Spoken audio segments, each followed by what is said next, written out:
요한일서 4장 12절로 21절까지의 말씀 다 같이 한 목소리로 합독하겠습니다. 어느 때나 하나님을 본 사람이 없으되 만일 우리가 서로 사랑하면 하나님이 우리 안에 거하시고 그의 사랑이 우리 안에 온전히 이루어지느니라. 그의 성령을 우리에게 주심으로 우리가 그 안에 거하고 그가 우리 안에 거하시는 줄을 아느니라. 아버지가 아들을 세상의 구주로 보내신 것을 우리가 보았고 또 증언하노니 누구든지 예수를 하나님의 아들이라 시인하면 하나님이 그의 안에 거하시고 그도 하나님 안에 거하느니라. 하나님이 우리를 사랑하시는 사랑을 우리가 알고 믿었노니 하나님은 사랑이시라. 사랑 안에 거하는 자는 하나님 안에 거하고 하나님도 그의 안에 거하시느니라. 이로써 사랑이 우리에게 온전히 이루어진 것은 우리로 심판날에 담대함을 가지게 하려 함이니 주께서 그러하심과 같이 우리도 이 세상에서 그러하니라. 사랑 안에 두려움이 없고 온전한 사랑이 두려움을 내쫓나니 두려움에는 형벌이 있음이라. 두려워하는 자는 사랑 안에서 온전히 이루지 못하였느니라. 우리가 사랑함은 그가 먼저 우리를 사랑하셨음이라. 누구든지 하나님을 사랑하노라 하고 그 형제를 미워하면 이는 거짓말하는 자니 보는 바 그 형제를 사랑하지 아니하는 자는 보지 못하는 바 하나님을 사랑할 수 없느니라. 우리가 이 계명을 주께 받았나니 하나님을 사랑하는 자는 또한 그 형제를 사랑할지니라. 아멘.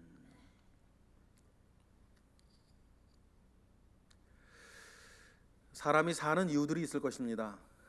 누구나 사는 이유가 있죠. 어떤 이는 꿈을 위해 살고, 어떤 이는 사랑을 위해 살고, 어떤 이는 국가를 위해 살고, 어떤 이는 돈을 위해 살고, 어떤 사람은 모든 것을 자녀를 위해 살고, 어떤 이는 또 자기가 중요하다고 생각하는 다른 어떤 것을 위해서 살 것입니다. 그 중에는 뭐 좋은 것도 있고 뭐 좋지 않은 것도 있고, 그러나 좋으나 좋지 아니하나 분명한 것 한 가지는 결국에는 우리의 삶 가운데에 꽃과 같이 마르고 풀과 같이 시드는 일이라는 것을 먼저 기억하는 것입니다. 이건 윤리적인 얘기가 아니라 영적인 이야기죠. 그렇다면 우리가 하나님 아버지 앞에 나는 무엇으로 사는가라고 했을 때 꽃과 같이 시들고 풀과 같이 마를 것을 우리가 바라보며 사는 것이 아니라, 여러분, 영원히 시들지 아니하고 영원히 마르지 아니하는 것, 우리가 이 세상에서 평생 살 것도 아니고 이 세상의 삶을 마감하고 하나님 아버지 앞에 언젠가는 서게 될 것인데, 그때에도 하나님 아버지 앞에 나 이렇게 살았습니다 라고 하나님 앞에 고백할 수 있는 것을 바라보며 그것을 이루며 살기를 원하고, 그리고 그것을 붙잡고 살아가는 저와 여러분이 되시기를 원해요.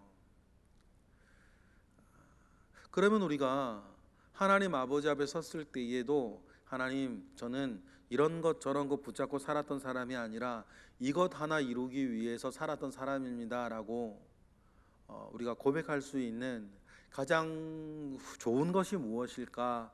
우리가 하나님 아버지 앞에 생각했을 때에 오늘 우리가 읽은 본문이 중요해요. 특별히 12절에는 우리가 무엇을 바라보며 살아야 한다? 읽어보겠습니다. 12절 시작.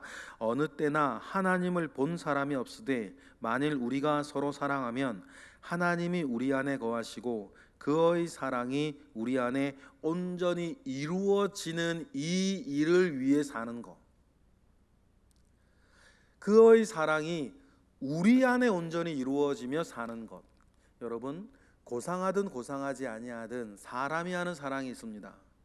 고상하듯 고상하지 아니하듯 사람이 하는 사랑은 여러분 어찌되었든 결국은 자기를 위한 거 아닙니까? 자기를 위해 사랑하며 살거든요. 그런데 하나님의 사랑을 이야기하면서 사도 요한은 그의 사랑이 우리 안에 온전히 이루어지느니라.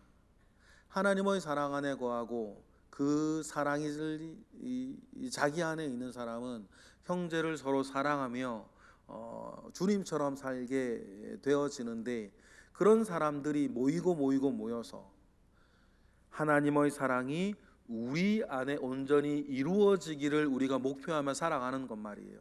혼자서는 절대로 우리가 되지 못하죠. 우리가 되려면 최소한 둘이 있어야 되고, 셋이 있어야 되고, 넷이 있어야 되고, 다섯이 있어야 우리가 되어지는데, 내가 이 땅에서 이루고자 하는 나의 삶은 하나님의 사랑이 그 우리 안에 온전히 이루어지는 일.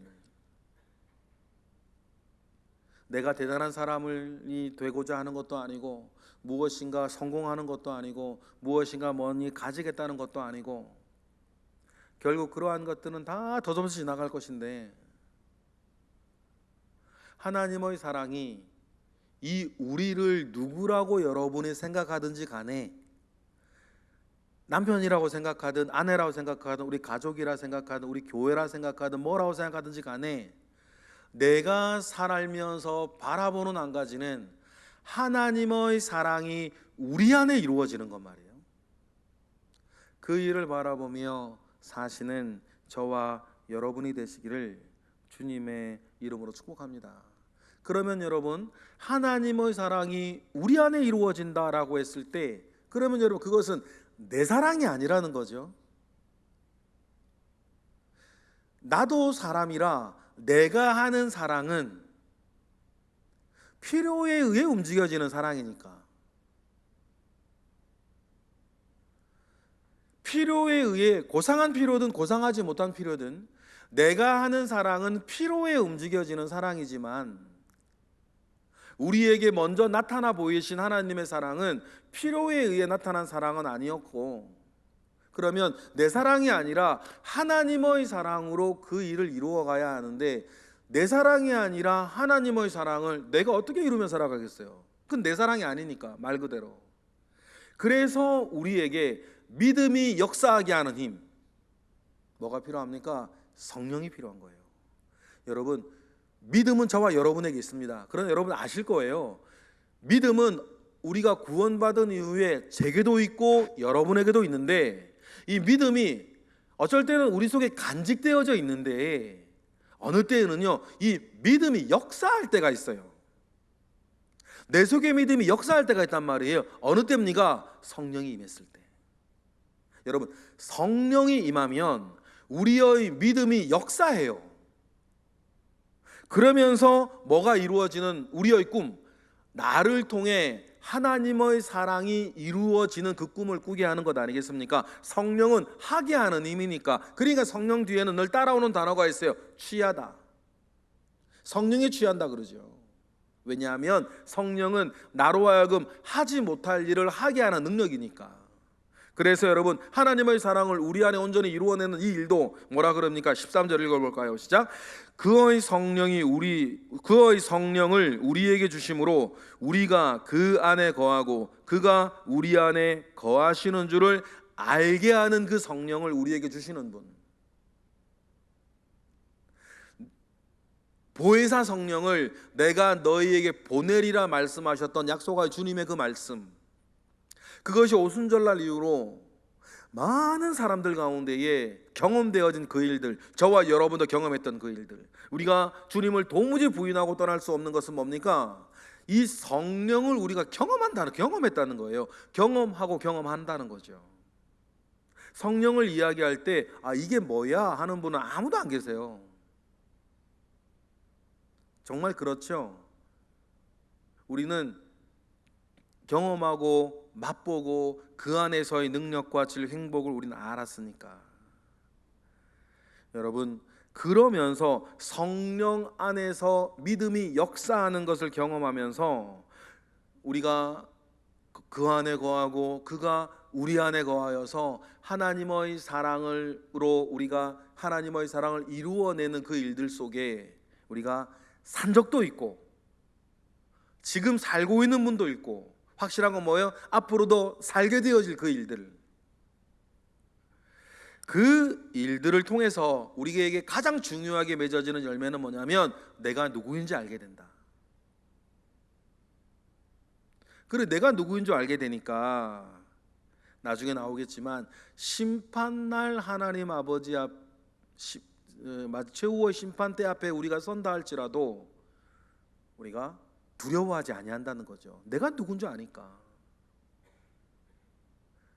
하나님이 하시는 심판대에 하나님의 사람인 내가 가는데 뭐가 두렵겠습니까? 하나님의 사람 아닌 사람이 가는 게 두려운 거지.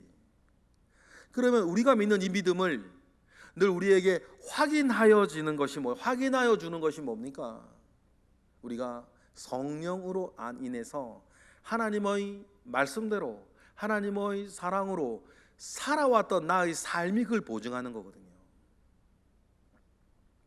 그러니 여러분, 우리가 증언하며 시인하며 살아가야 되는 것이 있는 것 아닙니까? 15절 읽어볼까요? 유명한 구절이죠. 누구든지 예수를 하나님의 아들이라 시인하면 하나님이 그의 안에 거하시고 그도 하나님 안에 거하느니라. 그럼 우리가 잘 알고 있는 이 구절, 이 말씀에서 예수를 하나님의 아들이라 시인한다라고 하는 이 말이 말을 한다는 말이 아닌 것을 이제는 여러분은 알아요. 여기서의 시인은 어떤 내용이에요? 하나님의 사랑으로 우리가 형제를 사랑하는 그 일을 말하죠. 그걸 시인이라고 말하는 것입니다. 그래서 성령이 우리에게 힘을 주셔서 하나님의 사랑으로 주님이 우리를 사랑하셨던 것과 같이 우리도 형제를 서로 사랑하는 그것으로 하나님이 내 안에 거하시고 나도 하나님 안에 거한다는 사실들을 우리는 늘 확인하며 살아가는 거다. 그러면 하나님의 아들이라 시인하는 그 시인의 내용이 뭘까요? 16절이에요. 읽어볼까요? 시작. 하나님이 우리를 사랑하시는 사랑을 우리가 알고 믿었으니 하나님은 사랑이시라. 사랑 안에 거하는 자는 하나님 안에 거하고 하나님도 그의 안에 거하신다는 이 말을 자기의 몸으로 시인하며 살아가는 사람. 몸으로 시인한다는 말이 좀 뭔지 좀 전에 말씀을 드렸죠. 요한일서가 지금 계속 말하고 있는 것, 주님의 사랑을 받고 아는 자, 주님의 사랑으로 형제를 서로 사랑하며 사는 그 시인을 우리가 하며 살아가면 우리가 그 사랑을 알고 믿었으니 우리가 늘 그 하나님의 사랑 안에 거하며 살아갔던 사람으로서 17절의 담대함을 우리가 가지게 될 거다. 17절 시작. 이로써 사랑이 우리에게 온전히 이루어진 것은 우리로 심판날에 담대함을 가지게 하려 함이니 주께서 그러하심과 같이 우리도 세상에서 그러하니라. 심판날 하나님 아버지 앞에 우리도 서게 될 거 아닙니까? 이 땅에서 영원히 사는 사람은 없으니까. 심지어는 주님께서 죽음 가운데에도 다시 살리신 나사로도 죽지 않았습니까? 이 세상의 모든 사람은 어떤 경로를 거치든지 간에 결국엔 죽게 될 거고 한 번 죽는 것은 정한이지요. 그 이후에는 심판이 있다 그랬는데 심판 앞에 섰을 때에 우리가 가지게 되는 그 담대함,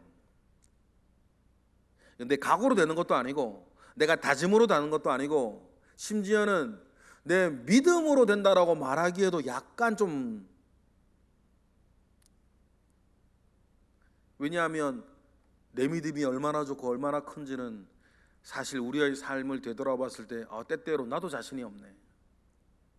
그런 우리의 이 형편 속에 있을 때 심판날 우리에게 담대함을 불어넣는 것은 다른 것이 아니라 무엇이다?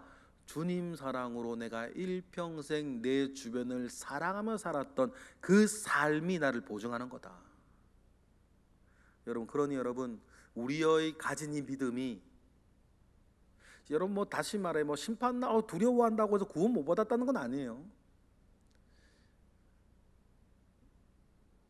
그렇지만 여러분, 우리의 가진 바 이 믿음이 구원의 근거는 내게 있는 게 아니라 주님께 있으니까 우리의 믿음으로 우리는 구원은 받는데 우리의 이 믿음 안에 우리가 살면서 하나님 아버지 앞에 서게 된 그날까지 나로 하여금 담대함을 하나님 아버지 앞에 가지게 하는 것, 최종적으로 뭐예요? 우리가 주님 사랑으로 사랑하며 살았던 그 삶이 우리에게 담대함을 주는 거다. 내가 뭔가 이룬 것도 없고, 내가 뭔가 가진 것도 없고, 내가 이렇게 대단한 사람은 아니지만 일평생 주님 사랑 붙잡고 주님 사랑으로 이웃 사랑하며 살려고 애를 썼던 그 삶이 여러분 그게 보증하는 거 아닙니까? 언제까지요? 나 죽을 때까지 살았던 그 삶이. 그런 담대함을 가지고 우리가 살아간다면 하나님의 심판대 앞에 서서도 담대할 수 있는 삶을 내가 살고 있다면 그 이전에 우리가 이 땅에서 사는 동안에 뭐 할 것도 없겠다. 그렇다면 두려워할 것이 하나도 없겠다. 그러니 18절부터의 내용이 시작되는 거 아닙니까? 다 같이 하나 사랑으로 행하는 자의 삶의 열매가 뭐예요? 18절 시작. 사랑 안에 두려움이 없고 온전한 사랑이 두려움을 내쫓나니 두려움에는 형벌이 있음이라. 두려워하는 자는 사랑 안에서 온전히 이루지 못하느니라. 사랑 안에는 두려움이 없고 온전한 사랑이 여러분 모든 두려움을 쫓아낸다. 하나님을 향한 온전한 사랑, 우리 주님에 대한 온전한 사랑은 죽는 거에 대한 두려움을 없앨 거고, 이웃에 대한 온전한 사랑은 내가 내 삶을 살아갈 때에 내가 누군가를 두려워하며 거북해하며 살아갈 일을 만들지 않을 거다. 그러니까 하나님의 사랑으로 사는 것은 사는 데에도 능력이요 죽는 데에도 능력이 되는 그 힘이 된다는 것을 우리는 기억하고 살고 죽는 거 아니겠습니까? 우리가 왜 이 놀라운 이야기를 우리가 할 수 있는 것입니까? 우리가 이렇게 살 수 있는 이유는 19절 때문이에요. 오직 19절 때문이죠. 왜 그렇습니까? 다 같이 시작. 우리가 사랑함은 그가 먼저 우리를 사랑하셨습니다. 나를 사랑하셨던 주님의 그 사랑, 우리 하나님의 사랑을 우리가 알기 때문이다. 여러분, 그 사랑을 덧입고 저와 여러분은 오늘까지 온 것 아닙니까? 앞으로도 그 사랑 덧입어 살게 될 거예요. 그 넘어서는 그 사랑 덧입어 죽게 될 것 아닙니까? 그런데 이 모든 것이 저와 여러분의 두려움은 아니다. 왜요? 하나님이 살아계시니까. 나를 사랑하시는 그 하나님께서 지금까지 나를 책임지셨고 앞으로도 책임지실 것을 우리는 알기 때문입니다. 그러니 여러분, 그 사랑을 알고 있는 사람으로서 우리는 일평생 20절, 21절처럼 살겠다. 하나님의 사랑을 온전히 이루며 살겠다라고 하는 20절, 21절의 삶의 목표, 내가 사는 이유 온전히 붙잡고 사시는 저와 여러분 되시기를 부탁합니다. 20절, 21절 읽어보겠습니다. 누구든지 하나님을 사랑하노라 하고 그 형제를 미워하면 이는 거짓말하는 자니 보는 바 그 형제를 사랑하지 아니하는 자는 보지 못하는 바 하나님을 사랑할 수 없느니라. 우리가 이 계명을 주께 받았나니 하나님을 사랑하는 자는 또한 그 형제를 사랑할지니라. 나로부터 난 사랑이 아니라 이와 같이 주님 주신 그 사랑으로 여러분 일평생 사랑하며 사시는 저와 여러분 되시기를 주님의 이름으로 축원하고, 작게는 오늘 하루도 여러분 이 사랑 들고 가서 일하시고, 이 사랑 들고 가서 사람들 만나시고, 이 사랑 들고 이 시간도 기도하시는 저와 여러분 되시길 주님의 이름으로 축복합니다. 기도하겠습니다. 할렐루야. 하나님, 감사와 영광을 올려드립니다. 주여, 은혜 위에 은혜를 더하여 주시고 하나님 아버지로부터 말미암아 오는 선한 역사 있도록 주여 인도하여 주옵소서. 하나님, 크신 은혜와 능력이 우리에게 이미 있었고 있고 있을 것입니다. 우리의 삶 가운데 함께 하셔서 다른 것으로 우리가 살지 아니하게 하시고 나를 사랑하사 죽으시고 부활하시고 다시 오실 우리 주님 사랑으로 오늘도 살게 하시고 승리하게 하옵소서. 이 시간 드려지는 1000번째 예물이 있습니다. 이 예물 가운데에 주님 함께 하시옵소서. 예수 그리스도의 이름으로 기도드렸나이다. 아멘.